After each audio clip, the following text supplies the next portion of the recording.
Hello. Introduction to Indian knowledge सिस्टमच्या या 7व्या भागामध्ये तुम्हा सगळ्यांचं खूप स्वागत आहे.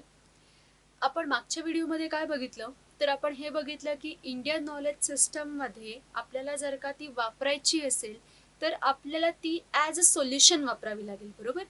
आपल्याला काय करावं लागेल, की आत्ताच्या सोसायटीमध्ये, आत्ताच्या सिस्टम्समध्ये जे पण काही प्रॉब्लेम्स आहेत, जे पण काही इश्यूज आहेत, तर ते आपण आय-के-एस थ्रू कसे सॉल्व्ह करू शकतो, या दृष्टीने आपल्याला ते वापरणं आवश्यक आहे.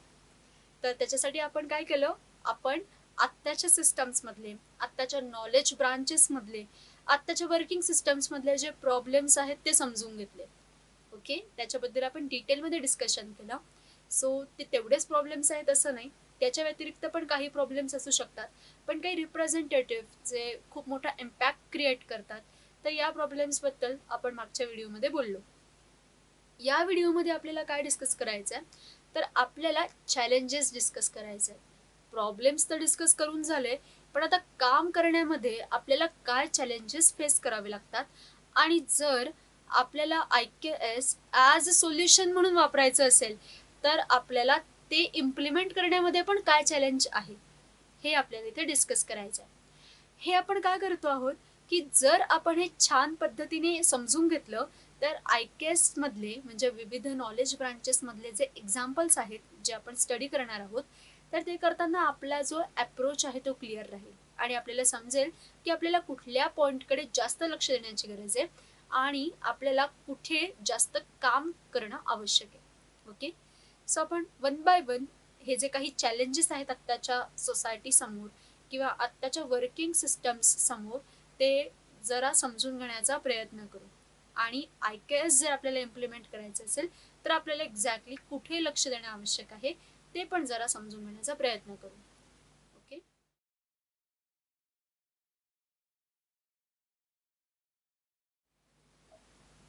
तर आपल्याला एक पहिलं चॅलेंज फेस करावं लागतं, that is encouraging demand.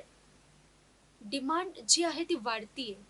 So he G demand आहे ही इसेन्शियल गोष्टींची पण आहे, ही जी डिमांड आहे ही नॉन इसेन्शियल गोष्टींची पण आहे, ही जी डिमांड आहे ती व्हरायटीची आहे, ही जी डिमांड आहे ती सुखसोयींची आहे. ओके, कम्फर्टची डिमांड आहे. आणि ही जी डिमांड आहे ही कॉस्टची पण आहे, की आपल्याला बेटर कॉस्टमध्ये गोष्टी पाहिजे. राईट. सो जगातला कुठला पण जो बिझनेस आहे हा दोनच फॅक्टर्सवरती चालतो. एक आहे टाइम आणि दुसरा आहे कॉस्ट, टाइम कॉस्ट फॅक्टर. की तुम्ही असं काहीतरी बनवा ज्याने लोकांचा वेळ वाचेल, आणि तुम्ही असं काहीतरी बनवा की जे लोकांच्या खिशालाही परवडेल. Right. So this is the simple logic behind it. मग तुम्हाला जर का असं काहीतरी बनवायचं आहे, प्लस आपण त्याच्यामध्ये आय-के-एसचा एक अप्रोच टाकतोय, की आपण जे प्रॉब्लेम्स डिस्कस केलेले आहेत सगळे, त्या प्रॉब्लेम्स मधनं तुमचं जे काही प्रोडक्ट आहे ते फ्री पाहिजे, ते प्रॉब्लेम्स अराईज होता कामा नये. राईट. सो त्याची सस्टेनेबिलिटी पण पाहिजे.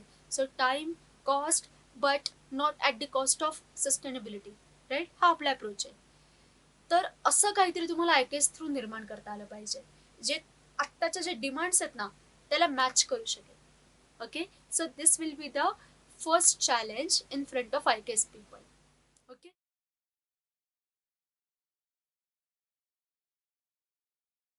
Second challenge will be competitive market.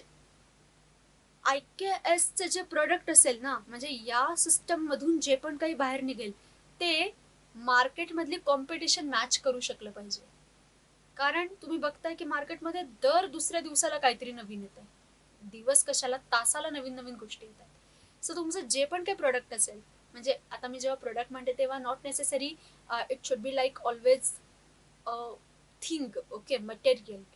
म्हणजे दरवेळेस ती कुठली तरी वस्तू असता कामा नये. हे जे प्रोडक्ट आहे हे नॉलेजचं प्रोडक्ट असू शकतं, हे जे प्रोडक्ट आहे हे एका प्रोसेसमधलं प्रोडक्ट असू शकतं, माइंडसेट प्रोडक्ट असू शकतं. ओके. मेथडचं प्रोडक्ट असू शकतं, एनिथिंग. किंवा फिलॉसॉफी, एखादी जी फिलॉसॉफी, एखादं लॉजिक आहे जे डिफरंट आहे, एखादा अप्रोच आहे जो वेगळा आहे, तर याचं ते प्रोडक्ट असू शकतं. राईट. त्याच्यापैकी काहीही ॲज प्रोडक्ट म्हणून काम करू शकतं. तर तुम्ही जे पण काही शोधाल, तुम्ही जे पण काही समोर ठेवाल, ते मार्केटमधली कॉम्पिटिशन मॅच करू शकलं पाहिजे. ओके. असं नाही आहे की जुनं जे आहे किंवा जुन्या ग्रंथांमधून काहीतरी शोधून काढलेलं आहे ते दरवेळेस काहीतरी असं प्राचीन बोर असं असता कामा नये. ते काय करू शकलं पाहिजे, ते मार्केटमध्ये जी कॉम्पिटिशन आहे ते जमवू शकलं पाहिजे आणि दुसऱ्या कुठल्याही इतर प्रोडक्टच्या कंपॅरिझनमध्ये ते उठून दिसलं पाहिजे. So it's your job, it's your challenge, how you can going to face it. Okay, तर ही जी गोष्ट आहे ती आपल्याला जमली पाहिजे.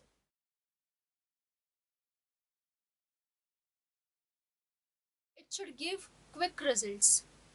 बरोबर, आत्ताचा जो जमाना आहे आपला, we do not like to wait, right. आपल्याला वाट बघायला नाही आवडत. आपल्याला ओके कधीतरी काहीतरी मिळेल असं नाही. ऑफकोर्स जिथे टाइम रिक्वायर्ड आहे, बरोबर, जिथे काही पर्टिक्युलर टाइम गेला पाहिजे, तर you should give proper justification behind that, for that. Okay, की टाइम लागतोय पण तो टाइम जो आहे तो वर्थ आहे. एकतर असं एक्सप्लेनेशन द्या, नाहीतर क्विक रिझल्ट्स द्या, राईट. सो तुम्ही आयकेएस थ्रू असं काहीतरी बनवा की जे पटकन त्याचा इम्पॅक्ट दाखवेल, त्याचा इफेक्ट दाखवेल. Then that product can be accepted by your audience. लोक त्याच्याकडे वळतील, ते अट्रॅक्टिव्ह असले पाहिजे in terms of all this things. कारण का मी असं म्हणते, कारण जर का तुम्ही या गोष्टी पाळल्या नाही ना तुमच्या वर्किंगमध्ये, तर अशा खूप साऱ्या गोष्टी आहेत मार्केटमध्ये की ज्या हार्मफुल आहेत, ज्या हजार्ड कॉज करतात, पण त्या या सगळ्या गोष्टींमध्ये परफेक्ट आहेत आणि लोकांना स्वतःचं भलं नाही कळत. मग ते लोक जे आहेत ते या गोष्टींमध्ये जातील, राईट. म्हणून आपल्याला काय करणं आवश्यक आहे, तर आपल्याला ही गोष्ट जी आहे ना ती पाळणं आवश्यक आहे. म्हणजे या टर्म्समध्ये सुद्धा, या अप्रोचने सुद्धा आपले जे पण काही प्रोडक्ट्स असतील ते मार्केटमध्ये किंवा लोकांच्या पसंतीस उतरतील. This is the basic idea behind that.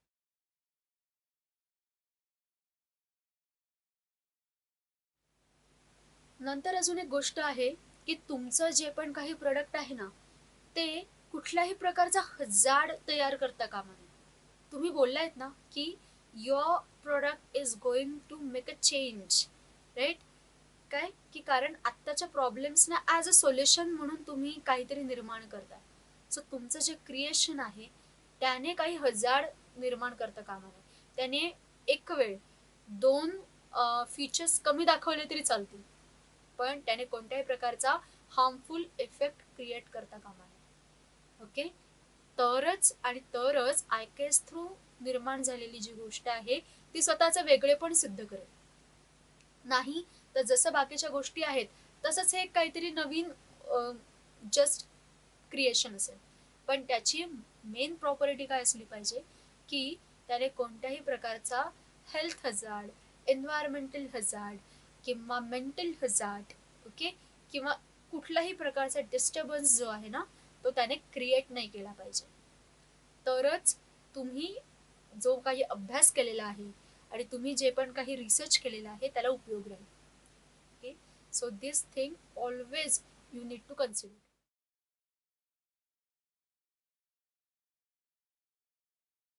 तर पुढचं चॅलेंज आहे तुमच्या समोर, ते म्हणजे लिमिटेड रिसोर्स.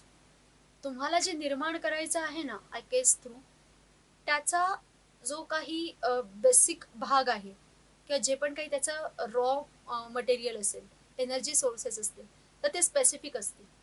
तर तुम्हाला त्याच्यामध्ये मॉडिफिकेशन्स करणं आवश्यक आहे. तुम्हाला काय करणं आवश्यक आहे, तर तुम्हाला त्याच्यावरती विचार करावा लागेल आणि हे जे लिमिटेड रिसोर्सेस आहेत, जे आत्ताच तुम्ही तुमच्या सिस्टम्समध्ये हा प्रॉब्लेम फेस करताय, तर तो सेम प्रॉब्लेम तुम्ही त्या आयकेएस थ्रू निर्माण झालेल्या प्रॉडक्टमध्ये जो आहे तो ॲड्रेस केला पाहिजे आणि ते सोल्युशन खरंच तुमचं मॅच झालं पाहिजे. तुम्ही समजा जर का मोठ्या मोठ्या गोष्टींची डिमांड कराल, ओके, आणि मोठ्या मोठ्या ज्या गोष्टी आहेत तर त्या जर का आयकेएस थ्रू निर्माण झालेल्या प्रोडक्टसाठी आवश्यक आहे असं जर का पिक्चर पोर्ट्रे कराल, तर तुम्ही ते सोल्युशन म्हणून समोर आणू शकत नाही. So it will be just like another product and nothing else. म्हणून रिसोर्सेस हा जो पॉईंट आहे हा आयकेएस मध्ये सुद्धा ॲज चॅलेंज असणार आहे. जसा तो तिकडे प्रॉब्लेम आहे ना मॉडर्न सिस्टममध्ये, तसा आयकेएस मध्ये पण तो ॲज चॅलेंज म्हणून तुम्हाला बघावा लागेल की तुम्हाला जे पण काही रिसोर्सेस ग्रंथांमध्ये वापरायला सांगितलेले आहेत तर त्या रिसोर्सेसमध्ये तुम्हाला तुमच्या पद्धतीने मॉडिफिकेशन करणं हे आवश्यक आहे. तरच तुम्ही सस्टेन होऊ शकता आणि तरच तुमचं जे प्रोडक्ट आहे ते पुढे येऊ शकतं. ओके. तर त्यानंतर नेक्स्ट पॉइंट आहे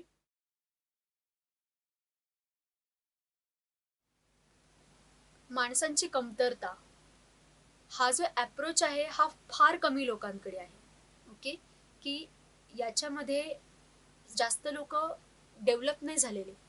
सो तुमच्यासह काम करणारे जे लोक असतील ना नेहमी, तर यांच्याकडे कदाचित स्किल असेल पण यांच्याकडे अप्रोच नसेल. ओके. आणि कधी कधी तर रिक्वायर्ड स्किल सेट पण नसेल. तर तुम्हाला काम करण्यासाठी लोकांची आवश्यकता आहे. तर हे जे लोक आहेत यांच्यापर्यंत ही जी गोष्ट आहे ती करेक्ट पद्धतीने पास ऑन होणं गरजेचं आहे. आणि जर का ती झाली नाही तर तुम्ही काम उभं नाही करू शकणार. त्यामुळे तुमच्या टीमला, तुमच्या सोबत असणाऱ्या लोकांना तुम्हाला त्यांचा अप्रोच तयार करण्यासाठी मदत करावी लागेल आणि स्किल तयार करावे लागतील. एखादी समजा जर का तुम्ही आयकेएस थ्रू म्हणजे आपल्या ग्रंथांमध्ये आलेली एखादी कला आहे तर परफॉर्मिंग आर्टमध्ये येणारी, तर तुम्ही ती जोपासण्याचा प्रयत्न करताय तर त्याच्यासाठी तुम्हाला तुमचे आर्टिस्ट तयार करावे लागतील. ओके. तुम्हाला समजा जर का एखादं लाकडाचं काम वगैरे उभं करायचं आहे तर तुम्हाला आत्ताचे जे काही वर्कर्स आहेत तर त्यांना ती गोष्ट शिकवावी लागेल, त्यांना ती गोष्ट पटवावी लागेल, ती कशी बेनिफिशियल हे सांगावं लागेल, त्याच्यासाठी तुम्हाला काही एक्सपेरिमेंट्स करून दाखवावे लागतील, तेव्हा ते तुमच्या टीमला पटेल. तर याच्यासाठी तुम्हाला तुमचा स्वतःचा जो स्किल सेट आहे तो डेव्हलप करावा लागेल आणि तो तुमच्या टीमकडे पास ऑन करावा लागेल. So development of skills, development of approach आणि तो अख्ख्या टीमचा तयार करणं, अख्ख्या ग्रुप ऑफ पीपलचा तयार करणं, हे तुमच्या समोर एक महत्वाचं आणि इम्पॉर्टंट चॅलेंज असणार आहे. आणि हे जर केलं नाही तर तुम्ही काय एकटेच काम करत राहाल.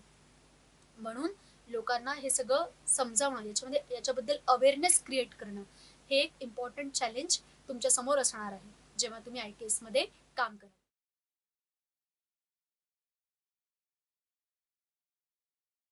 नेक्स्ट इम्पॉर्टंट चॅलेंज तुमच्या समोर असेल ते म्हणजे जे शास्त्रीय ग्रंथ आपल्या समोर आहेत ना त्याच्यामध्ये मिसिंग लिंक्स आहेत खूप सारे. म्हणजे काही गोष्टी त्यांनी क्लिअरली सांगितलेल्या आहेत, काही गोष्टी मिस झालेल्या आहेत, काही गोष्टी through the period of time लुप्त झालेल्या आहेत. आपल्याला समजू नाही शकत की इथं त्यांना नेमकं काय म्हणायचंय. कोणत्याच प्रकारचं ट्रान्सलेशन, कोणत्याच प्रकारची कॉमेंट्री ते क्लिअरली आपल्यासमोर उभं नाही करू शकत. So in that case you need to use your logic. तुम्हाला विचार करावा लागेल की इथं यांना काय सांगायचं असू शकतं. आणि म्हणून इथे इंटरडिसिप्लिनरी नॉलेजची आवश्यकता आहे. केवळ लँग्वेजचा माणूस हे करू नाही शकत आणि केवळ त्या पर्टिक्युलर नॉलेज ब्रांचचा माणूस पण हे करू नाही शकत. त्याच्यासाठी दोन्ही प्रकारचे नॉलेजेस असणं आवश्यक आहे. तुमची लँग्वेज पण पक्की पाहिजे आणि तुम्हाला त्या ब्रांच मधल्या टर्मिनॉलॉजीज पण माहिती पाहिजे, त्याचा इफेक्ट माहिती पाहिजे. ओके. नुसतं ट्रान्सलेशन वाचूनही होणार नाही. कारण तुम्ही खूप सारे आता ग्रंथ जर का बघाल तर त्याच्यामध्ये मधले मधले पार्ट्स डायरेक्ट मिसिंग आहेत. मग आपल्याला कळत नाही की अच्छा ओके यांनी हे जे इलॅबोरेशन दिलेलं इकडे हे कसं उभं राहतं, हे कसं काम करेल, हे आपल्याला नाही समजू शकत. Because we don't know those missing links. काही श्लोक गायब झालेले असतात ग्रंथांमधले, काही श्लोक जे आहेत ते त्यांच्यामध्ये गडबड झालेली असते. काहींमध्ये पाठभेद नावाची एक आपल्याकडे निर्माण झालेली गोष्ट आहे की वेगवेगळ्या एडिशन्समध्ये तुम्हाला वेगवेगळे शब्द सापडतात आणि सगळ्यांचे अर्थ वेगळे. सो इन दॅट केस तुम्ही काय करणार. So loss of knowledge, loss of information हे आपल्या समोरचं खूप मोठं चॅलेंज आहे. मग तुम्हाला त्याच्यासाठी काय करावं लागतं, तुम्हाला वेगवेगळे एडिशन्स बघावे लागतात. त्याच्यात पण ते सापडेलच याची काही गॅरंटी नसते. मग तुम्हाला पूर्णपणे तुमचं लॉजिक वापरावं लागतं आणि जे तुम्हाला वाटतंय की हा मोस्ट सुटेबल फॅक्टर असू शकतो तो तुम्हाला चेक करावा लागतो की हे तसंच काम करते का. सो आयकेएस मध्ये हा एक जो पार्ट आहे हा खूप जास्त इम्पॉर्टंट आहे. आणि म्हणून तुम्हाला ती लिंक रिजनरेट करण्यासाठी की जे कम्प्लीट पिक्चर तुमच्या समोर उभं करून घेण्यासाठी तुम्हाला या मिसिंग लिंक्स ज्या आहेत ना ते शोधावे लागतात. So identification of these missing links is very much important if you are going to study in IKS.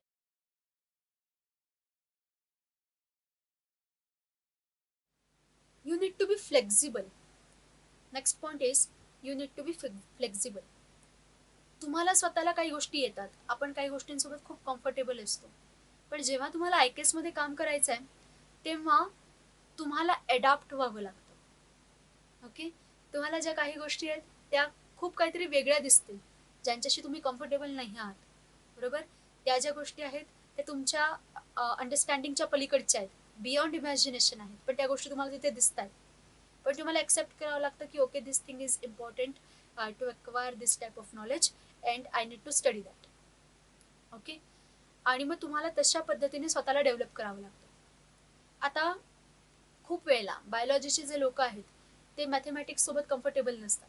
खूप वेळेला असं असतं. Okay, because we groom in that particular way, we develop in that particular way. पण जेव्हा तुम्हाला इकडे IKS मध्ये agriculture सायन्सचा अभ्यास करायचा असतो तेव्हा तुम्हाला मॅथमॅटिक्स चांगलं लागतं, तुम्हाला मॅथमॅटिक्सची गरज पडते, राईट. तुम्हाला समजून घ्यावं लागतं की मॅथ्स कसं काम करतं. कारण जसं मी तुम्हाला आधी सांगितलं होतं की ज्योतिषाचा खूप मोठा भाग ॲग्रिकल्चरल सायन्समध्ये येतो आणि त्याच्यासाठी तर मॅथ्स पक्क पाहिजे. ओके, मग तुम्हाला ते त्या सर्टन पद्धतीने स्वतःला ग्रूम करावं लागतं. काही जण असे आहेत असतात की ज्यांना टू द पॉइंट काम लागतं, त्यांना असं खूप डिटेलमध्ये इलॅबोरेशन वाचत बसायला आवडत नाही. पण IKS मध्ये काम करायचं तर तुम्हाला स्टोरीज वाचाव्या लागतात, आणि एकदा नाही दोनदा नाही, खूप वेळेला त्या सतत वाचाव्या लागतात, त्यांच्यावरती विचार करावा लागतो, because our knowledge is encoded in the form of different different stories. आपण याच्याबद्दल काही पुढच्या मॉडेल्समध्ये बघणार पण आहोत. पण या स्टोरीज तुम्हाला वाचाव्या लागतात, तुमचं इमॅजिनेशन डेव्हलप करावं लागतं. बिकॉज वी थिंक दॅट की सायन्सचे लोक जे असतात साधारणपणे ते आणि स्टोरीज, स्टोरीज हा पार्ट आर्ट्सच्या लोकांना जास्त आवडतो. ओके, हे सायन्सच्या लोकांना टू द पॉइंट काम लागतं, first point, second point, third point, fourth point. पण इथे असं नाही चालत. ओके, इथे तुम्हाला तुमचा लिटररी व्ह्यू डेव्हलप करावा लागतो, लिटरेचरचा अभ्यास पाहिजे इथे, ते अलंकार आणि काव्य वगैरे हे पण कळले पाहिजे IKSच्या माणसाला, कारण त्याच्यामध्ये यांनी सायन्स लपवलेलं असतं. आणि जो आर्ट्सचा माणूस आहे, जो या गोष्टींमध्ये रमतो, त्याला सुद्धा सायन्स मधल्या जे टर्मिनॉलॉजीचे ती माहिती पाहिजे काही, कारण त्याच्यामध्ये सुद्धा या लोकांनी खूप सारा जो भाग आहे आर्टिस्टिक पॉइंट ऑफ व्ह्यूने तो एन्कोड केलेला आहे. तर या ज्या गोष्टींसोबत आपण कम्फर्टेबल नाहीये त्या गोष्टी सुद्धा तुम्हाला IKS मध्ये आवश्यक ठरतात. सो हे मिक्स्ड, तुम्हाला स्वतःला फ्लेक्झिबल असावं लागतं. Mixed type of knowledge it is. Okay, focus तुमच्या मेन गोष्टीवरतीच ठेवायचा, पण तरी सुद्धा तुम्हाला काय करावं लागतं की तुम्हाला जशी वेळ पडेल तसं इकडे डेव्हलप व्हावं लागतं, ग्रूम व्हावं लागतं, आणि पटकन स्विचिंग जमलं पाहिजे. तर तुम्हाला तो जो सब्जेक्ट तिकडे जो त्यांनी सांगितलेला आहे ना, तो जास्त चांगला समजू शकतो.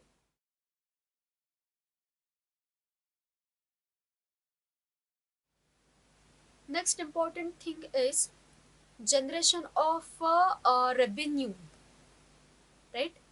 IKSचे जे काही गोष्टी असतील, जे काही तुम्ही निर्माण कराल, काही पण सिम्पल कोर्स वर्क का असे ना, ते तुम्हाला पटकन रेव्हेन्यू जनरेट नाही करून देणार. बिकॉज रेव्हेन्यू जनरेट कधी होतो, त्याची किंमत कधी असते, त्याची कॉस्ट कधी ठरते, त्याचं इव्हॅल्युएशन कधी ठरतं, जेव्हा त्याची मार्केटमध्ये गरज असते, राईट. आणि ते लोकांना या सब्जेक्टची गरजच नाही आहे सध्या, किंवा गरज नाही आहे असं त्यांना वाटतं.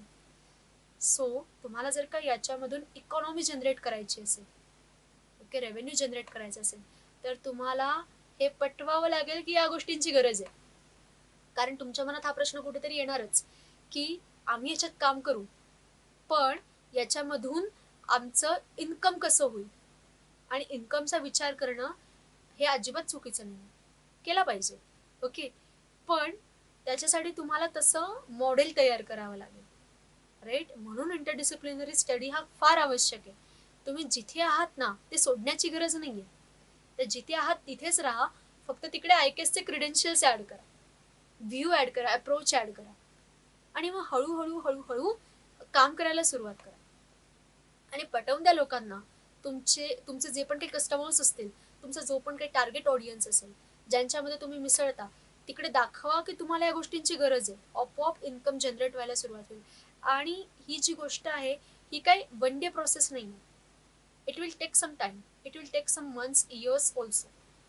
पण जर तुम्ही कन्सिस्टंटली या ब्रांचमध्ये काम करत राहिलात तर तुम्ही खूप इम्पॉर्टंट वर्किंग मॉडेल सेट कराल आणि जे नवीन लोक असतील IKS मध्ये काम करणारे त्यांच्यासाठी तुम्ही एक एक्झाम्पल सेट करून ठेवलेलं असेल.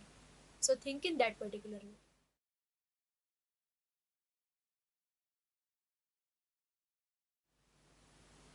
अजून एक इम्पॉर्टंट गोष्ट आहे की सायकोलॉजिकल इन्स्टेबिलिटी.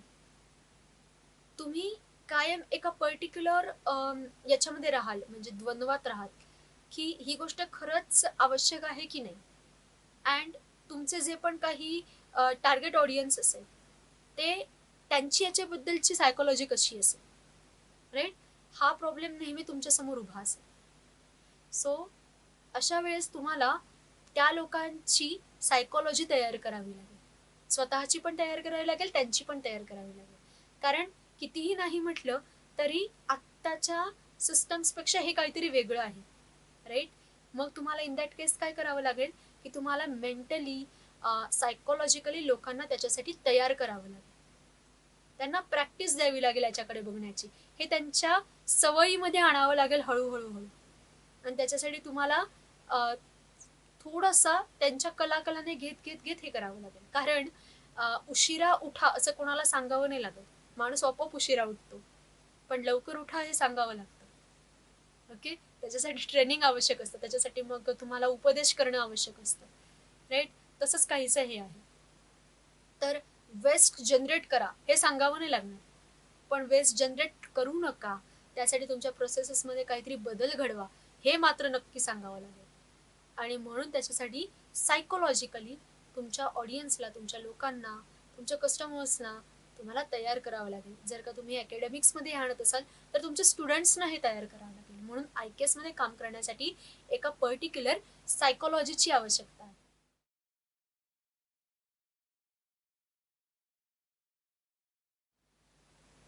एक अजून एक मेन मुद्दा म्हणजे तुमच्या आजूबाजूला नंबर ऑफ अनएथिकल प्रॅक्टिसेस चालू आहेत, राईट.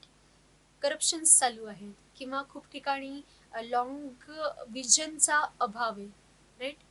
असं सगळं असताना जेव्हा तुम्ही IKS मध्ये काम कराल तेव्हा तुम्हाला दरवेळेस हा प्रॉब्लेम फेस तुम्हाला करावा लागेल की मी तर खूप एथिक्सला पकडून चालतो आहे आणि आजूबाजूला सगळं अनएथिकल चालू आहे, तर मी याच्यामध्ये सस्टेन कसा करू, राईट.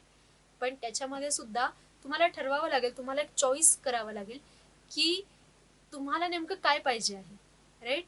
एथिक्स सांभाळता सांभाळता तुम्हाला तुमचा इन्कम आहे किंवा तुमचं रेप्युटेशन आहे मार्केटमधलं, या सगळ्या गोष्टी सांभाळायच्या आहेत. ओके, सो तुम्हाला दाखवून द्यावं लागेल तुमच्या कामामधून की एथिक्स मधने सुद्धा किंवा एथिक्स पाळून सुद्धा खूप चांगल्या गोष्टी कशा उभ्या राहू शकतात, राईट. हे सगळे तुम्ही जेव्हा कामाला सुरुवात कराल ना तेव्हा तुमच्या समोर येणारे प्रॉब्लेम्स आहेत, राईट. आणि त्याच्याने तुम्ही तेव्हा स्टॅबिलिटी तुमची गमावू नये म्हणून आपण हे या व्हिडिओमध्ये डिस्कस करतो आहोत, राईट. म्हणून एथिक्स पाळून आणि आजूबाजूच्या अनएथिकल ज्या गोष्टी आहेत त्या एका डिस्टन्सवरती थांबवून तुम्हाला या फील्डमध्ये काम उभं करावं लागणार आहे. आणि पुन्हा एकदा तुम्हाला नवीन काहीच करण्याची गरज नाही आहे. तुम्ही जिथे आहात, तुम्ही जे शिकता आहात किंवा पुढे जाऊन तुम्ही जे काम करणार आहात त्यामध्येच तुम्हाला ही गोष्ट करायची आहे. वेगळं काहीही करण्याची आवश्यकता याच्यामध्ये नाही आहे, वेगळं निर्माण करण्याची आवश्यकता याच्यामध्ये नाही.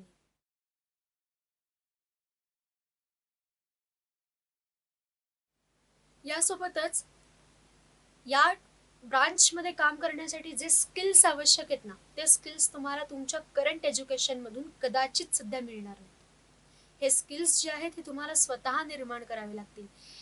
ग्रंथांमध्ये फक्त इलॅबोरेशन आहे, दुर्दैवाने आपल्याकडे त्याच्यासाठी जसं आपण युट्यूबवरती लगेच व्हिडिओज बघतो, आपण काही मॉडेल्स बघतो, आधी केलेलं काम आपल्या समोर असतं, अशी इन्फॉर्मेशन IKSच्या बाबतीत तुम्हाला फारच कमी मिळेल, खूपच कमी. म्हणून आधीच्या लोकांनी काम कसं केलेलं आहे याच्यासाठीच आपण एक मॉड्यूल टाकलेलं आहे आपल्या कोर्समध्ये, राईट.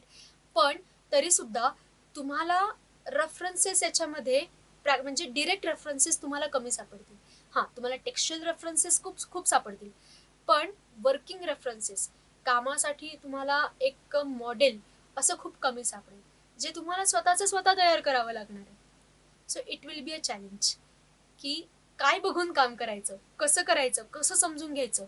म्हणजे जे शास्त्रांमध्ये लिहिलेलं आहे, पुस्तकांमध्ये जे लिहिलेलं आहे ते सगळं कळलंय, पण प्रॅक्टिकली ते कसं उभं करायचं हा प्रॉब्लेम तुम्हाला फेस करावा लागेल आणि हे तुमच्या समोरचं चॅलेंज असेल.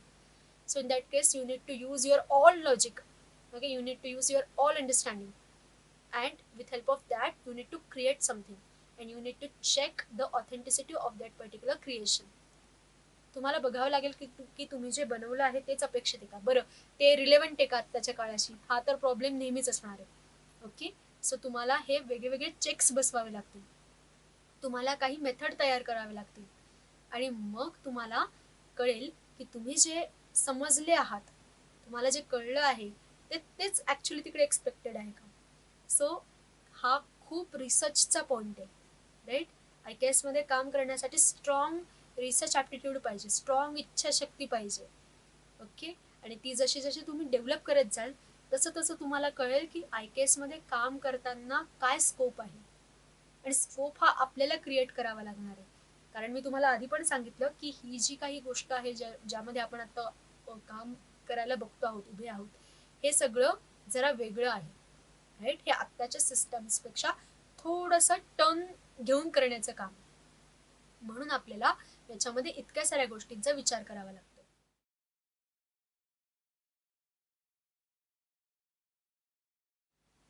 अंडरस्टँडिंग हे खूप मोठं चॅलेंज आहे. जसं आपण आता थोड्या वेळापूर्वी बोललो की आपल्याला तो काळ समजावा लागेल ज्या काळामध्ये ते लिहिलं गेलं होतं. आपल्याला तेव्हाच्या गरजा समजून घ्याव्या लागतील ज्याच्यामध्ये हे सगळं काही होतं.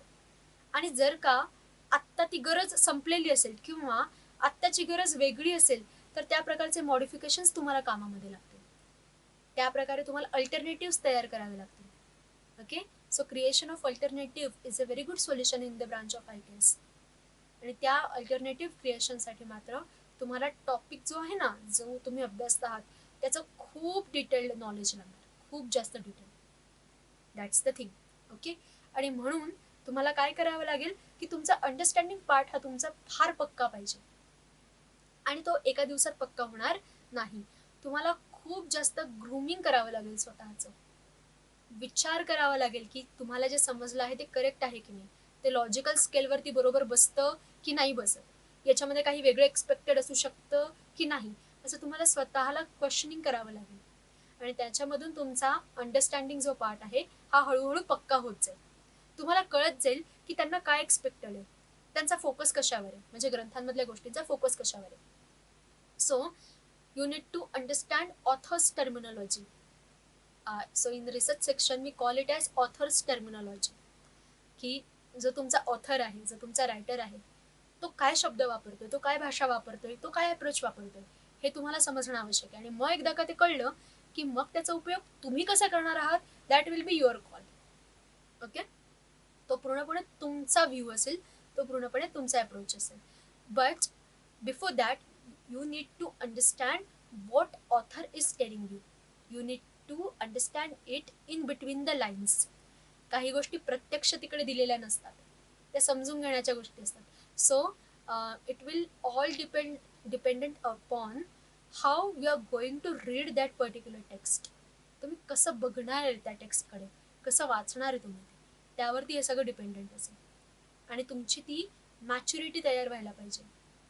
तो ग्रंथ वाचताना त्याच्यामधून तुम्ही काय ग्रास्प करता, सो त्याच्यासाठी हे सगळं आवश्यक आहे. म्हणून आपण मेथड्सवरती इतका भर देतो. नाहीतर तुम्ही ग्रंथ एका मिनिटात बाजूला ठेवून द्याल की काहीच कामाचं नाही आहे, कारण हे काही आत्ताच्या काळात लागूच होत नाही असं म्हणून तुम्ही एका मिनिटात त्याला साईडला फेकून द्या. पण जर का तुमच्या डोक्यामध्ये हा अप्रोच क्लिअर असेल की आत्ताच्या काळात जसंच्या तसं वापरायचंच नाही मला, right, I need to modify all this things, तेव्हा तुम्ही तो ग्रंथ कन्सिडर कराल, त्याच्यातली जी इन्फॉर्मेशन आहे सगळी तर ती तुम्ही ॲनालाइज कराल आणि मग काहीतरी करण्याचा प्रयत्न कराल. आणि तुम्हाला जर का प्रॉब्लेम्स पण माहिती असतील तर तुम्ही त्याच्या थ्रू काही सोल्युशन मिळतंय का हे पण चेक कराल. So for all these things this approach is necessary.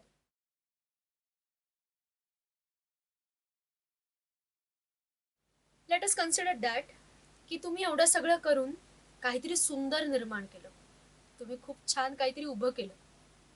आता तुम्ही हे टिकवणार कसं, it's maintenance is another challenge.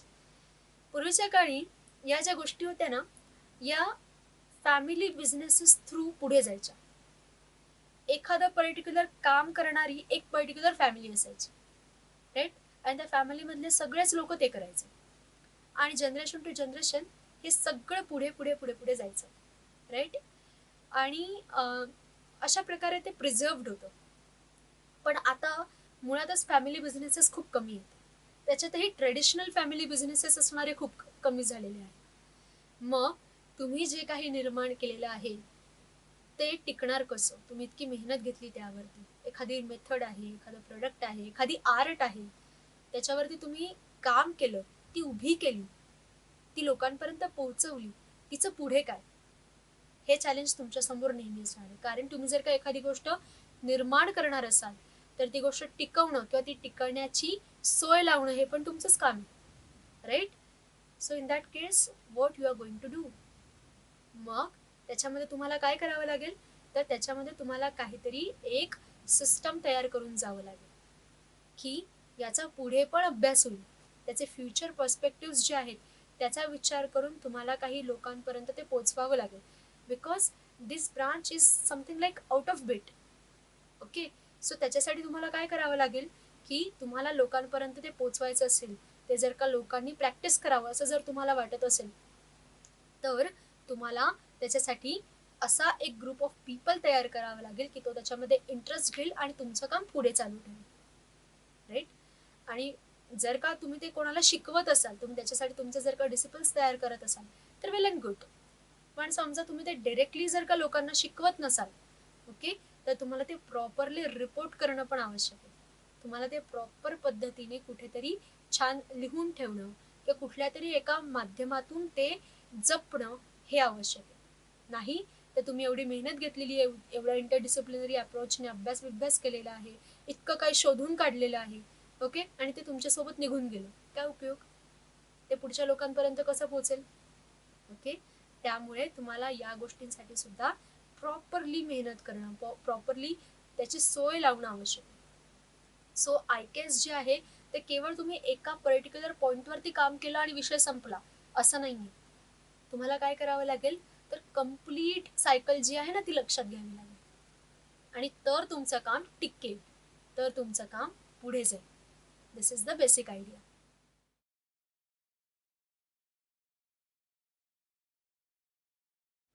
तर आपण आतापर्यंत मागच्या व्हिडिओजमध्ये प्रॉब्लेम्स बद्दल बोललो. या व्हिडिओमध्ये आपण चॅलेंजेस बद्दल बोललो की आयकेएस मध्ये काम करायचं असेल तर काय काय चॅलेंजेस तुम्हाला फेस करणं आवश्यक आहे. तर हे सगळं आपण बघितलं. आता ऑन प्रॅक्टिकल बेसिस तुम्हाला जर का एखादा रेफरन्स मिळाला, एखादं नॉलेज मिळालं, तर ते आत्ताच्या सिस्टममध्ये वापरण्यासाठी तुम्हाला काय स्टेप्स फॉलो करावे लागतील आयकेएस मध्ये, याबद्दल थोडंसं बोलूया. So this is the next half of this particular lecture. काय एक्झॅक्टली तुम्हाला करावं लागेल? सगळ्यात पहिल्यांदा तुम्हाला लँग्वेजचं नॉलेज असणं आवश्यक आहे. ओके. त्या भाषेत काय सांगतायत हे तुम्हाला कळणं आवश्यक आहे. ओके. आता फॉर एक्झाम्पल आता माझ्या हातामध्ये हे बघा, सो कौटिल्य अर्थशास्त्र आहे. तर याच्यामध्ये ते एक गोष्ट सांगतात, आपण बघूया ते काय सांगतायत बघा. की आपल्याला ते मंत्र्यांबद्दल सांगतात. ओके. की मंत्री हा कसा सिलेक्ट करावा. ओके. मंत्र्यांसोबत तुम्ही जे पण काही डिस्कशन करणार आहात तर त्याचे पार्ट्स काय असले पाहिजे, कोणत्या गोष्टी मंत्र्यांसोबत डिस्कस करणं आवश्यक आहे हे त्यांनी याच्यामध्ये इथे सांगितलेलं आहे. ओके. सो बघा आता ते काय सांगतात की कर्मणामारंभोपायः पुरुषद्रव्य संपत् देशकाल विभागः विनिपात प्रतिकारः कार्यसिद्धिरिति पंचांगो मंत्रः. पंचांग मंत्र ते सांगतात. मंत्र, मंत्र मीन्स राजाचं सिक्रेट किंवा राजाला जे डिस्कशन करायचं असतं ना, the topic of that discussion is non as मंत्र इन कौटिल्य अर्थशास्त्र. आता हे काय बोलले आपल्याला कदाचित काहीच नाही कळलं. सो सगळ्यात पहिल्यांदा आपल्याला हे काय सांगितलं जातंय याचं नॉलेज असणं आवश्यक आहे. सो संस्कृत लँग्वेज जी आहे ना ती याच्यासाठी सर्वांना येणं आवश्यक आहे. ट्रान्सलेशन्स अवेलेबल आहेत. येस, इथे ट्रान्सलेशन आहे की मंत्र के 5 अंग होते हैं, कार्यारंभ करने का उपाय, पुरुष तथा द्रव्य संपत्ति, देश काल का विभाग, विघ्न प्रतिकार और कार्यसिद्धी. आता जे कोणी या ग्रंथाचे ट्रान्सलेटर आहेत त्यांनी हिंदीमध्ये ट्रान्सलेशन करून दिलेलं, राईट. पण कशावरनं की हेच एक्सपेक्टेड इकडे, राईट. काहीतरी वेगळं असू शकतं आणि जे तुम्हाला या संस्कृतच्या शब्दांवरनच समजेल, राईट. बिकॉज हे जरी संस्कृतमध्ये असेल ना, तरी इथे पॉलिटिकल सायन्सचा सब्जेक्ट जो आहे तो डिस्कस केला जातो, राईट. म्हणून तुम्हाला लँग्वेजचं नॉलेज असणं इथे खूप जास्त आवश्यक आहे, राईट. सेकंड इज टर्मिनॉलॉजीज आणि डेफिनेशन्स कळल्या पाहिजे.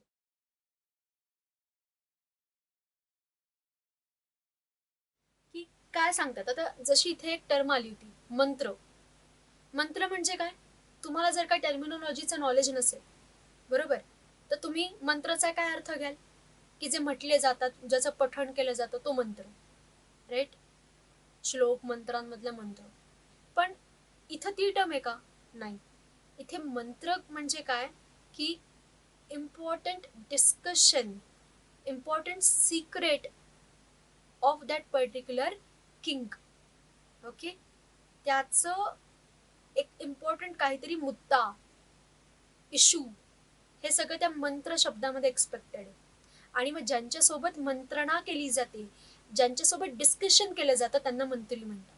त्या मंत्रावरनं मंत्री शब्द तयार झालेला आहे, राईट. सो तुम्ही जर काही टर्मिनॉलॉजी समजून घेतल्या नाही तर तुम्हाला काय कळणार नाही की तुम्हाला तिथं काय एक्सपेक्टेड अर्थ तो कधीच कळणार नाही. सो सगळ्यात पहिल्यांदा तुम्हाला लँग्वेज कळली पाहिजे आणि नंतर तुम्हाला टर्म्स कळल्या पाहिजेत आणि त्यांच्या डेफिनेशन्स कळल्या पाहिजेत. केवळ संस्कृतचा माणूस हे करू शकत नाही, त्याच्यासाठी त्या पर्टिक्युलर ब्रांचचा पण माणूस पाहिजे. आणि म्हणून हा इंटरडिसिप्लिनरी पार्ट आहे. मी पुन्हा पुन्हा तुम्हाला ही गोष्ट सांगते, okay. Then third part is scope of this particular subject.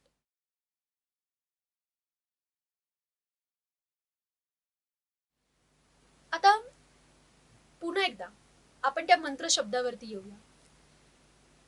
मंत्रामध्ये जो दुसरा अर्थ एक्सपेक्टेड आहे, मंत्र शब्दाचा काय हा एकच अर्थ नाहीये, तो अर्थ या स्कोप मध्ये घेणं आवश्यक आहे का हे आपल्याला कळलं पाहिजे.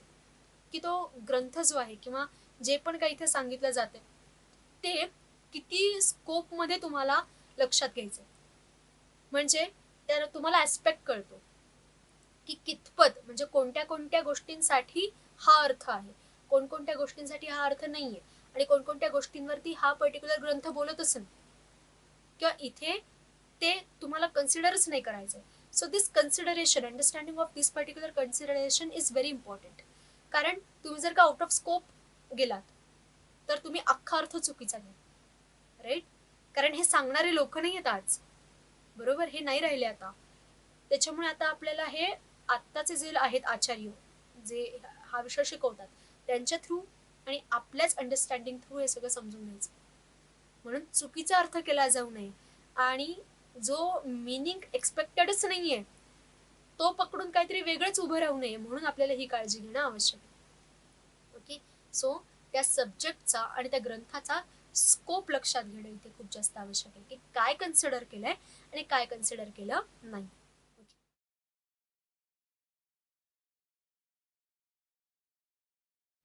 नेक्स्ट थिंग इज जो सब्जेक्ट इकडे सांगितलेला आहे त्याची सिच्युएशन काय होती, राईट. की कोणत्या सिच्युएशन मध्ये त्यांनी या गोष्टी सांगितलेल्या.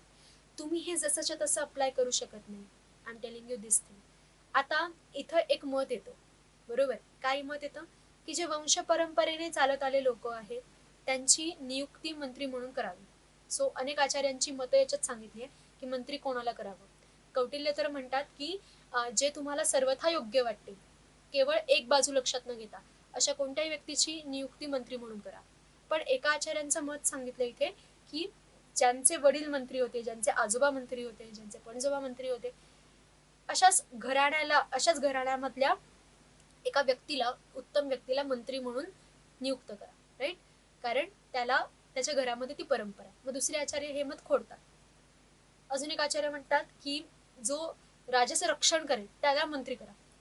मग दुसरे आचार्य म्हणतात अजून कोणीतरी पुढे की राजाचं रक्षण करणं हे तर सामान्य युद्धाचं काम आहे, मंत्री असणं हे बुद्धीचं लक्षण आहे. सो ज्याची बुद्धी चालतं त्याला मंत्री करा. असे वेगळे वेगळे वेगळे वेगळे याच्यामध्ये मत आहेत. तर या वेगवेगळ्या आचार्यांनी कोणत्या सिच्युएशनमध्ये ही मतं दिलेली आहेत हे समजून घेणं आवश्यक आहे. आणि आत्ताच्या सिच्युएशनमध्ये मंत्र्यांची नियुक्ती कशी होते, त्याच्यामध्ये काय क्रायटेरिया आहे, राईट? तर तुम्ही कौटिल्य अर्थशास्त्रावरनं इन्स्पायर्ड होऊन डायरेक्ट असं स्टेटमेंट नाही करू शकत की चला वंश परंपरेने जे मंत्री आहेत ना त्यांच्यापैकीच एकाला मंत्री करा. No, that is not acceptable because we are in different condition. Okay, we are in a different system. तर तसंच्या तसं तुम्हाला अप्लाय करताना येणार. So you need to understand the principle of this statement. असं का सांगितलंय, find out the reason. Okay, find out the logic behind that and then try to implement it. आणि तुम्ही इम्प्लिमेंटेशन सुद्धा नेहमी 100% नाही करू शकत, तुम्हाला ते मॉडिफाईड फॉर्ममध्ये करावं लागतं. So find out the method of this modification, right? आणि मग इम्प्लिमेंटेशन करायला जा. So this situation, understanding of this situation is very much necessary, की नेमकं कोणत्या सिच्युएशनमध्ये हे यांनी असं मत दिलेलं आहे. ओके,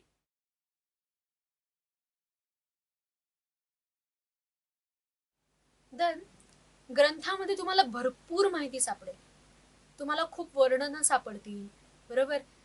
तुम्हाला खूप असे डिस्क्रिप्शन्स सापडतील वेगळे वेगळे वेगळे वेगळे. ते सगळंच आपल्याला आज गरजेचं आहे का, हा प्रश्न तुम्ही नेहमी स्वतःच्या मनाला विचारला पाहिजे. So filtering of the things, filtering of the observations, filtering of the information is very very very important. सगळंच तुमच्या कामाचं नाही आहे. म्हणजे कौटिल्य अर्थशास्त्र हा जो ग्रंथ आहे फार सुंदर आहे म्हणून त्या ग्रंथातला शब्द तुम्ही वापरायला निघाले असं नाही होणं शक्य. सो तुम्हाला क्रायटेरिया लावता आला पाहिजे, तुम्हाला पॅरामीटर्स ठरवता आले पाहिजे की नेमकं कोणत्या प्रकारचं नॉलेज तुम्हाला हवं. सगळा ग्रंथ नाही तुम्हाला कामाला येत कधीच, बरोबर? त्या ग्रंथाचा एक सब्जेक्ट असतो आणि त्या सब्जेक्टच्या बेटर अंडरस्टँडिंगसाठी त्यांनी या सगळ्या गोष्टी दिलेल्या असतात, राईट? त्यामुळे सगळ्याच्या सगळं तुम्ही वापरायला गेलेत तर ते काहीतरी वेगळंच होऊन जाईल आणि तुमच्याकडे काय हा एकच ग्रंथ आहे का? नाही, तुमच्याकडे खूप काही आहे. मग त्याच्यामधलं तुम्हाला बेस्ट सुटेबल सिलेक्ट करून अप्लाय करायचं. सो अंडरस्टँडिंग किंवा identification of this best suitability is another skill, right? म्हणून तुम्हाला इन्फॉर्मेशनचं फिल्टरिंग करणं खूप आवश्यक आहे. जर तुम्ही हे केलं नाही तर पुन्हा एकदा त्या प्रॉब्लेमकडे तुम्ही जाल की भरपूर इन्फॉर्मेशन आहे पण तिचं युटिलायझेशन कसं करावं तेच कळत नाही. Okay, so you need to deal with a lot of information आणि त्या लॉट ऑफ इन्फॉर्मेशनचं काय करायचं हे तुम्हाला कळलं पाहिजे. सो हा व्ह्यू तुम्हाला डेव्हलप करावा लागेल. नाही तर तुम्ही इथे इम्प्रेस होऊन प्रत्येक गोष्ट अप्लाय करायला गेले तर मग ते काहीतरी डिस्टर्बन्स होईल, त्याच्यामध्ये तुमचा जो हेतू होता, ज्या हेतूने तुम्ही काम करायला सुरुवात केली होती तो साध्य होणार नाही.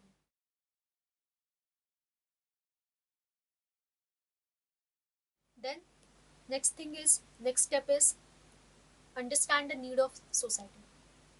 समजून घ्या की काय गरज आहे, जिथे गरज आहे तिकडेच काम करा. जिथे गरज नाही आहे किंवा अशा गोष्टी ज्या आहेत की ज्या सुरू जरी राहिल्या तरी फार बिघडत नाही आहे तर त्या गोष्टी बदलण्याच्या भानगडीमध्ये पडू नका. असं म्हणतात की शाण्या माणसाने सोसायटी डिस्टर्ब होईल असं करायला जाऊ नये. आपल्याकडे एक पद्धत आहे काय असं सांगण्याची की शास्त्रात रूढी ही बली असेल, की शास्त्रापेक्षा रूढी नेहमी बलवान असते.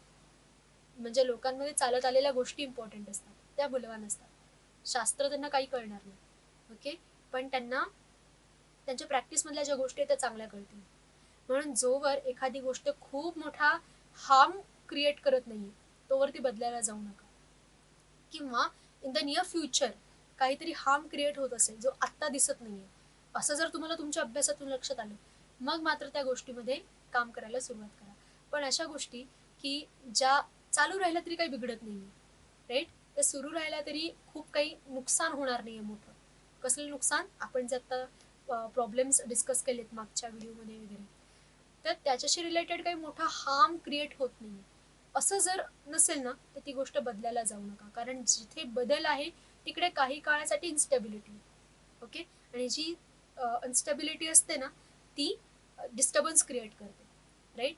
आणि त्याच्यामुळे मग काय होतं की एकतर आपली ही जी ब्रांच आहे जी एस्टॅब्लिश करण्याचा आपण प्रयत्न करतो आहोत त्याच्यावरतीच क्वेश्चन मार्क उभा राहील आणि अशी पॉसिबिलिटी असते की खूप मोठा ग्रुप जो आहे लोकांचा तो याच्यापासून दूर जाईल.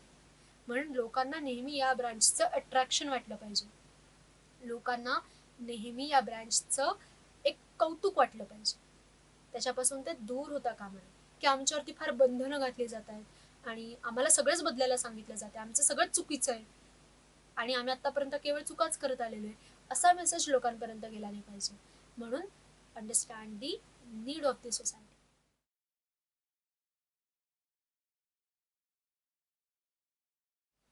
आता तुम्हाला गरज कळली आहे. ओके, आता तुमची नेक्स्ट स्टेप काय आहे की जे तुम्हाला नॉलेज या शास्त्रांमध्ये मिळतं ना, तर त्याच्यामध्ये मॉडिफिकेशन करण्याची गरज आहे का ते आयडेंटिफाय करा, शोधा काय करू शकतो, कसं बसवू शकतो आत्ताच्या सिस्टममध्ये. इथे खूप साऱ्या बुद्धीची, लॉजिकची गरज आहे की आत्ता कसं वापरायचं हे, राईट. जसं आपण थोड्या वेळापूर्वी हे पंचांग मंत्र वाचला, त्यांनी दिलं होतं काय की कार्यारंभ म्हणजे कामाची सुरुवात करण्याचे उपाय, राईट. सेकंड काय होता की माणसं आणि द्रव्य संपत्ती, तिसरं देश कालाचा विभाग, चौथा विघ्नांचा प्रतिकार आणि काय कार्यसिद्धी. तर हा पंचांग मंत्र आहे, बरोबर. म्हणजे राजाने डिस्कशन काय करायचंय मंत्र्यांसोबत, तर या पॉइंट्सवरती डिस्कशन करायचं आहे, राईट. सो समजा जर का मंत्रिमंडळामध्ये जेव्हा डिस्कशन्स होतात, राईट, तेव्हा त्याच्या जर का काही पर्टिक्युलर आपण पद्धती बनवू शकलो की या मुद्द्यांवरती फोकस केल्या गेला पाहिजे, हे मुद्दे ॲड्रेस केले गेले पाहिजे आणि प्रायोरिटी बेस्ड मॅनेजमेंट जर का आपण त्याचं करू शकलो, जसं कौटिल्य अर्थशास्त्रामध्ये सांगितलं, एवढेच मुद्दे का आज आपल्यासमोर खरं बघायला गेलं तर नाही, आपण अजून काही मुद्दे फोकस करतो, राईट. पण या सिस्टममध्ये आपण त्यांना कसं बसवू शकतो आणि एक इफेक्टिव्ह डिस्कशन मॉडेल कसं तयार करू शकतो जे संसदेमध्ये अप्लाय होऊ शकतं वगैरे, अशा प्रकारचा अभ्यास याच्यामध्ये केला पाहिजे. म्हणजे तुम्ही जर का जसंच्या तसं हे वापरायला गेलात तर एक खूप मोठी पॉसिबिलिटी आहे की महत्वाचे मुद्दे मिस होऊन जातील याच्यामध्ये, काही गोष्टींचा विचार याच्यामध्ये केलेला नाहीये की जी आत्ताची गरज आहे. ओके, काही गोष्टींचा विचार आपण करत नाही आहोत जो यांनी केलाय, राईट. अशा दोन्ही पॉसिबिलिटीज आहेत. तर या सगळ्याचा विचार करून ज्यांना पॉलिटिकल सायन्स जबरदस्त कळतं, ज्यांना अप्रोच त्या क्षेत्रामधला, त्यांनी याच्यामध्ये काम करायला उतरलं पाहिजे आणि असं काहीतरी तयार करायला पाहिजे, एखादी मेथड, एखादा प्रोटोकॉल तयार करायला पाहिजे. सो प्रोटोकॉल डिस्कशन प्रोटोकॉल हा जो विषय आहे तो याच्यामधून उभा राहू शकतो. So think in that way. Modification जे आवश्यक आहे ना ते असे आवश्यक आहेत. ओके, सो सगळीकडे हे आवश्यक आहे. आता अजून एक तुम्हाला एक्झाम्पल देते. माझ्याकडे बघा एक अजून एक ग्रंथ आहे, सो वृक्षायुर्वेद, राईट. तर या ग्रंथाचं नाव मी याच्या आधी घेतलं पण असेल. सो हा जो वृक्षायुर्वेद आहे हा वनस्पतींचा आयुर्वेद आहे, राईट. तर याच्यामध्ये त्यांनी एक सांगितलंय बघा, काय सांगितलंय की त्यांनी म्हटलेलं आहे की झाडाला ताबडतोब फुलं फळं येण्यासाठी काय करायला पाहिजे, तर ते म्हणतात की अंकोल्ह, मासे, गंगेतला गोधा मासा, मानव, डुक्कर, मगर यांच्या तेलानं प्रक्रिया करून वाळवून ते बी चांगल्या जमिनीत पेरावं आणि गारांचं पाणी देऊन पोषण करावं, म्हणजे त्या झाडाला ताबडतोब फुलं आणि फळं येतात. आता मला सांगा की इथं यांनी काय सांगितलंय की मगरीचं तेल, मानवाचं तेल, म्हणजे ऑफकोर्स ते फॅट्स असणार, राईट, आणि त्या फॅटचं प्रोसेसिंग करून ते तेल काढलेलं असणार. आता हे मटेरियल्स मिळणं शक्य आहे का, राईट. आणि जर का ही पद्धत तुम्हाला वापरून बघायची असेल तर मग तुम्ही काय कराल, तुम्ही माणसाचं तेल काढणार, मगरीचं तेल काढणार आणि जेलमध्ये जाणार, राईट. मग इन दॅट केस याच्यामध्ये कसं मॉडिफिकेशन करू शकता, विचार करा की काय असतील मगरीच्या तेलामध्ये गुणधर्म, काय असतील माणसाच्या तेलामध्ये गुणधर्म असेल, ओके, कंटेंट काय असेल की म्हणून ते इथे वापरायला सांगितलं, त्याला तुम्ही अल्टरनेटिव्ह काय शोधू शकता आणि मग तुम्ही काही फॉर्म्युलेशन तयार करू शकता. डुक्कर वगैरे तरी ठीक आहे, ओके. किंवा आता या वृक्षायुर्वेदमध्ये असे खूप सारे उपाय सांगितलेले आहेत, खूप सारे फॉर्म्युलेशन सांगितलेले आहेत ज्याच्यामध्ये तुम्हाला प्राण्यांचे प्रोडक्ट्स वापरावे लागतात आणि आज आपण प्राण्यांचे प्रोडक्ट्स एवढे वापरू शकत नाही, खूप रेस्ट्रिक्शन्स आहेत आपल्यावरती. मग त्यांनी ते तेव्हा का सांगितले होते, तेव्हाच्या कंडिशनचा विचार करा.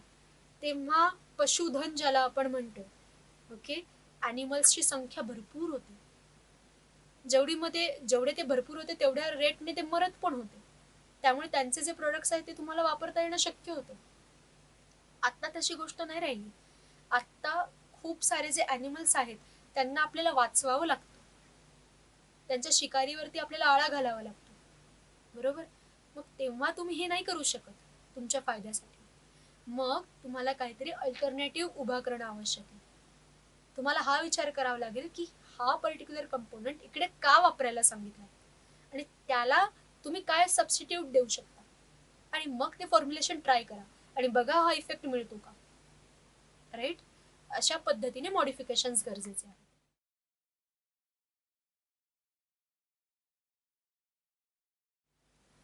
आणि मग एवढं सगळं करून तुम्ही काही मॉडेल्स तयार कराल, तुम्ही काही प्रोडक्ट्स तयार कराल, प्रोसेसेस तयार कराल, आणि तुम्हाला चेक करावं लागेल की ते बेस्ट फिट आहे की नाही, हे आत्ताच्या सोसायटीमध्ये खरंच लागू होतं का. आणि त्याच्यासाठी तुम्हाला काही अभ्यास करावा लागेल.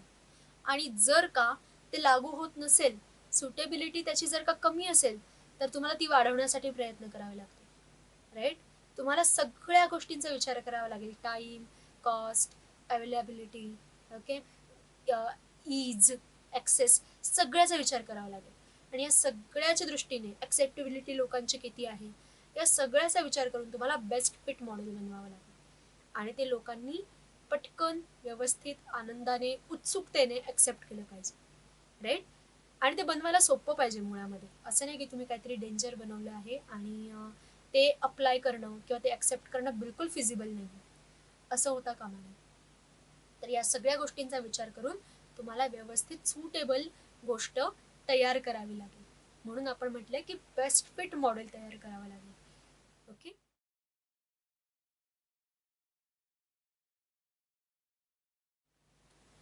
नंतर तुम्ही जे तयार केलेलं आहे त्याचा इम्पॅक्ट काय पडला, तुम्ही जो अपेक्षित परिणाम बघितला होता तो साधला गेला का, किंवा त्याच्याने काहीतरी वेगळेच निर्माण झालं जे तुम्हाला अपेक्षितच नव्हतं. या सगळ्या गोष्टींचा अभ्यास करणं आवश्यक आहे पुन्हा. राईट. की इम्पॅक्ट फॅक्टर अनालिसिस, की तुम्ही जो प्रॉब्लेम ॲड्रेस केला होता तो प्रॉब्लेम सॉल्व्ह होताना दिसतोय का. आय अंडरस्टँड की तो लगेच सॉल्व्ह नाही होणार, पण तो होताना तरी दिसतोय का, किंवा तो होईल अशी चिन्ह आहेत का. Right. This need to be analysed. त्याच्यासाठी तुम्हाला काहीतरी मेथड तयार करावी लागेल. कारण we are in a research phase. Right. प्रत्येक ब्रांचची एक फेज असते आणि मग त्या फेजमध्ये ती ब्रांच जी आहे ती डेव्हलप होत जाते. आयकेएसच्या बाबतीमध्ये आपण इन्फॉर्मेशन कलेक्शन अँड रिसर्च या फेजमध्ये आहोत. अकॅडमिक्समध्ये ते हळूहळू यायला लागले. राईट. पण आपल्याला त्याच्यावरती जबरदस्त रिसर्च आवश्यक आहे, आणि म्हणून आपल्याला या इम्पॅक्ट फॅक्टरचा अभ्यास करणं हे खूप जास्त गरजेचं आहे, की खरंच त्याचा तेवढा परिणाम पडतोय का जेवढा आपण अपेक्षित धरला होता. राईट.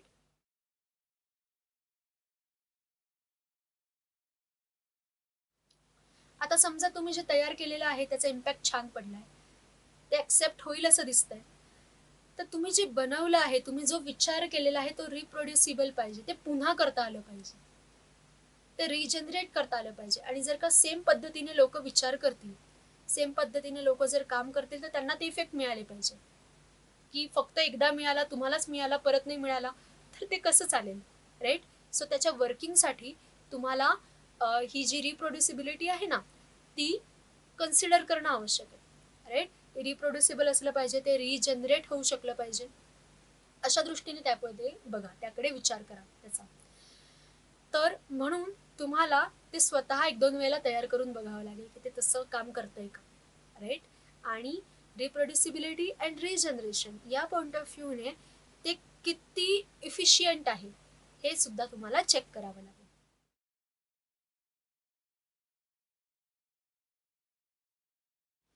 आणि last step that is very much important, ते म्हणजे जे पण काही तुम्ही निर्माण केलंय त्याच्या मागचं लॉजिक, त्याच्या मागची प्रोसेस, त्याच्या मागचा रिसर्च, हे सगळं तुम्हाला व्यवस्थित रिपोर्ट करावं लागेल. तुम्ही काळजी घेतली पाहिजे की हे लोकांपर्यंत पोहोचेल. ओके.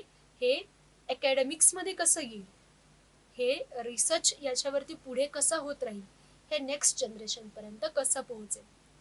अनेक कामं जी आहेत जी आपल्याकडे आधी होऊन गेली पण ती आपल्यापर्यंत पोहोचलीच नाहीये, राईट. तशा खूप साऱ्या नॉलेजला आपण ऑलरेडी मिस करतो आहोत, आपण ते ऑलरेडी गमावलेलं आहे. त्यामुळे जर का कोणी या इतक्या साऱ्या अप्रोचने तयार होईल आणि इतक्या साऱ्या अप्रोचने एखादं काहीतरी बनवेल कुठल्याही क्षेत्रात, म्हणजे जेव्हा मी प्रोडक्ट प्रोडक्ट प्रोडक्ट म्हणते तेव्हा नॉट नेसेसरी ती एखादी वस्तू आहे, राईट. त्या वेगवेगळ्या गोष्टी असू शकतात.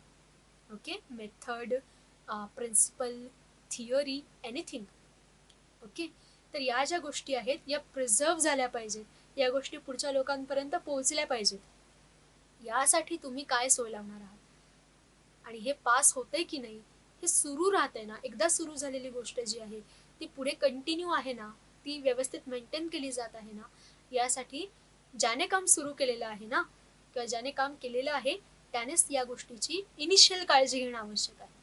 हां, मग पुढे ती किती टिकेल ती गोष्ट आपल्या हातात नाहीये, किंवा तुम्ही ती किती इफिशियंटली सुरू करता यावरती पण ते अवलंबून आहे.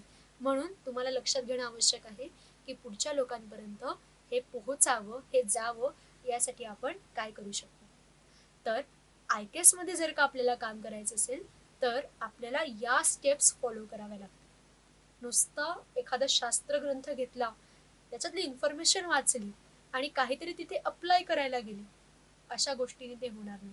इतक्या प्रोसेसेसमधून ती गोष्ट पास ऑन व्हावी लागेल आणि मग तुम्हाला काहीतरी तुम्ही केलेल्या प्रयत्नांची फळं दिसायला लागतील. So strong understanding and strong research हे याच्यासाठी खूप आवश्यक आहे. आणि रिसर्च म्हणजे दरवेळेस काहीतरी लॅबमध्ये काम करणं असं नाही आहे. So research starts in your mind, okay, and then it will be reflected in your actions, right. So research जो आहे हा कधीही रिसोर्स बेस्ड नसतो. The important resource you need for research is sharpness of your mind and nothing else. So पहिल्यांदा तुमच्या डोक्यामध्ये research सुरू करा आणि मग तो तुमच्या ॲक्शन्समध्ये आपोआप रिफ्लेक्ट होईल. So think in that way, work in that way, and surely it will give you some fruits. Okay, so याच्याबद्दलही तुम्हाला अजून काही आयडियाज असतील, तुम्हाला काही सुचत असेल तर let me know. Just post in the comments. आपण त्याच्यावरती विचार करूया, आपण त्यावरती नक्कीच काम करूया. ओके, आणि तुम्हाला अजूनही याच्यामध्ये काही जर का पुढे अभ्यास करायचा असेल तर just search some things on internet. तुम्हाला याच्यावरती खूप साऱ्या गोष्टी मिळतील, but use that information wisely. Okay, filtering of information is very much necessary. Data management is a skill. Okay, तर या सगळ्या गोष्टी लक्षात घेऊन ऑथेंटिसिटी चेक करून मग त्या गोष्टी ज्या आहेत त्या रेफर करा. ओके, सो इथे आपलं दुसरं मॉड्यूल पण संपलं. आपण प्रॉब्लेम्स, त्यांचे रिझन्स, त्यांचा इम्पॅक्ट आणि या फील्डमध्ये काम करताना तुम्हाला काय चॅलेंजेस येणार आहेत याबद्दल बोललो. ओके, सो आता पुढच्या मॉड्यूलमध्ये we will touch the core of this course, की आयकेएसमधल्या ज्या रिप्रेझेंटेटिव्ह ब्रांचेस आहेत ना, त्या ब्रांचेसमधल्या काही गोष्टी, काही प्रिन्सिपल्स आपण स्टडी करणार आहोत. ओके, तर पुढच्या मॉड्यूलमध्ये आपल्याला ॲक्च्युली कळेल की इतके दिवस आपण जे पण काही बोलतो आहे ना, तर ते एक्झॅक्टली काम कसं करतो. Okay, so see you in the next video. Till then, bye.